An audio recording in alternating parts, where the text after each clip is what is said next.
Bu buyruq edi. Stalin hujum qilish uchun bu buyruq edi. Buyruqni bajarmaslikka nima haqqi bor edi? Meni buyrug'imni e'tiborsiz qoldirishga nima haqqingiz bor edi? Buni natijasi shunday bo'ladi.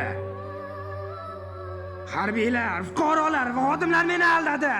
Hatto SS ham. Buni kutmagandim. Qo'l generallar sadoqatsiz qo'rqoqlar bo'lib chiqdi. Hammasi. Bunday bo'lmasligi uchun qo'limdan kelganini qildim. Qo'rqoqlar, zotxillar, bittangizdan foyda yo'q. Iltimos gapingizni o'ylab gapiring. Generallar, nemis xalqini bosib tushgan balo xolos. Sizlardan foyda yo'q. O'zingni generalman deb hisoblaysan-a? Chunki akademiyada vaqt o'tkazgansan. Lekin borib nimani qo'yillatding? Pichoq va sanchiqni o'ynatishdimi? Yillar davomida menga harbiylar to'sqinlik qildi. Hech ham ularga yolchimas ekanman-da. Bergan buyruqlaringga qarshi chiqsam boshqa nimani qo'yillatding? Vazifangni bajarmaslikka qanday hadding chiqdi? Barcha xodimlarni qatl qilishim kerak o'z aslida. Staliндek eshitishim kerak edi.